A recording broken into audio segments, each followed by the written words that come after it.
I think, Ravan, it's anyone who's interested in becoming a coach. And one of the key motivations for me when I was doing my little homework was, and it's gotten even more reinforced now, is it helps you in every aspect of your life, whether you're in a career, whether in your personal spaces, um, because the coaching is a lot about deep listening, your presence, um, seeing things of how they are, um, and a lot of empathy, a lot of unconditional positive regard. So a lot of those pieces, I think are very, very important, not just in service of a client, but also that journey of you as a human being.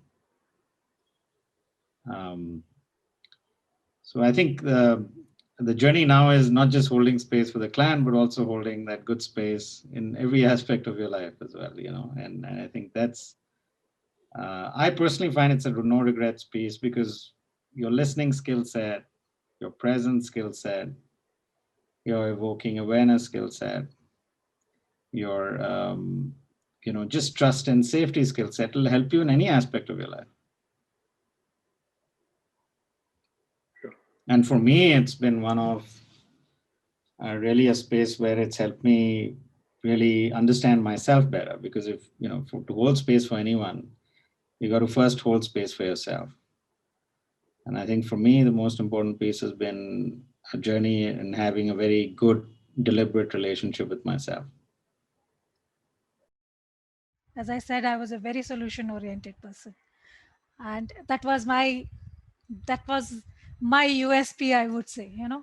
Everywhere I would be offering solutions, and I realized coaching is not about solutioning at all.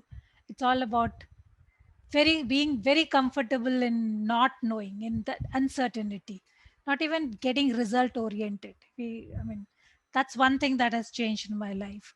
Another thing I would say is, I'm basically a very kind of a restless person. I mean, I like to do multitasking, and coaching taught me that multitasking is not the way. The focus that you need to bring, the presence that you need to bring about in the coaching conversation, you have to actually discard all other thoughts and be focused entirely on the client itself.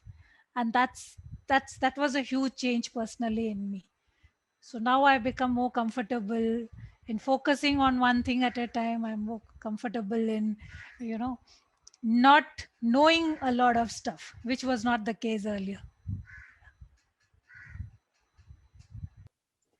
Um, I think in my case, ever since I began this journey, my personal circumstance underwent a lot of change. Um, uh, so, um, so for example, so it was just me and my husband before. Then I took I took about 2 months to, move away and start this course and just be myself because the lockdown was really wearing me down. From there to again, coming back, and now, we've adopted a baby. My mom has come over and stayed with us. So it's been a lot of responsibility in a caregiving way.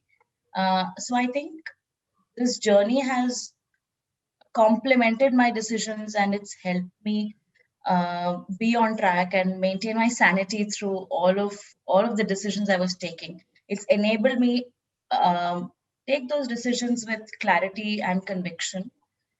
And whenever I was down, some exercise in the class would come up. Like, I remember there was one exercise we did where we talked about what would we see as our higher version of ourselves. Very detailed, very deep exercise that we did, and in a flash a visual came in front of my eyes that made me so comfortable in my role as a mother, in my role as a caregiver to my mom now, and to change requirements at home. So I think it's very evident that it's just rippling out in all the other areas of life. Yeah, it's so clear to me. So most definitely, I'm a trainer, in leadership, and so my methodology would have shifted as well. So my professional work in general would have changed a bit. My family relationships would have changed a lot because I tended to be more wanting to tell your kids what's right as opposed to giving them just holding that space for them to explore that for themselves. So it's a much more respectful relationship, I would say, with my kids, an empowering relationship.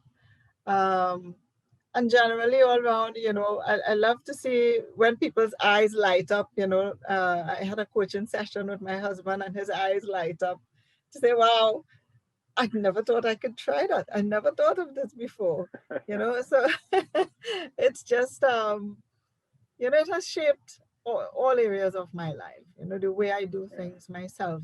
And definitely for myself, I have a fuller appreciation of the way in which the universe really calls you. It does. It's not just something that you say. It does call you. Oh, absolutely. I mean, actually, if you're going through a coaching journey, if it doesn't impact other areas of your life, you're not really going through the journey. So I think that it really impacts your life because you start to, it's not that you're coaching everybody, but it changes your perspective or it really deepens your perspective of yourself and your relationships with others. And I think Ontology did that in many ways by helping me identify my essential nature a bit more and being able to be less driven by, the unknowns that I have, that, as much as I consider myself a reflective person, this type of reflection was beyond that. And so I feel much more conscious every day. I remember that analogy that was shared about the marathon, where you are really, sort of trying to accomplish something that you think is all yours to accomplish, and you realize that there are many things conspiring to lead you to where you're going. And I feel like this is what it's done in my life, is that I'm just so much more aware of the elements that are conspiring for good or bad that move me through a day. It's brought me, I remember I had a friend who said to me once, you're so much more of a being person than a doing person, and your life is so doing right now. How could you be more being? And that helped me, and Ontology helped me become more of a being person. Yeah, definitely. Like, the thing, like the way I communicate with my children has changed. And I have realized that, I come from a place of my own beliefs and and they are valid for me. And I wouldn't stop to check. And I have 2 adolescents. So this has drastically changed the way I interact with them. And it has changed our relationships. Like before, August, September, like I used to have a quarrel with my daughter, like you can say, like almost every day. It used to be a daily thing. And the quarrel, not in the sense of a fight or something, but either I would sulk or she would sulk. So that doesn't happen now at all. And like it's like almost every day my daughter tells me I'm such a great mom. and she's so proud of me, the way I interact with her. And like a lot of her friends follow me on Instagram or something. They come to speak with me. And like I have this whole thing with relating with people, which has come very nicely to me. And even with work, like that context which you told us about, the context and the reframing. So I could really see that, and like after thinking it through, I could dare to, after 21 years, I'm into this space where I don't earn a regular income every month. Yeah. So it has definitely affected all the other areas of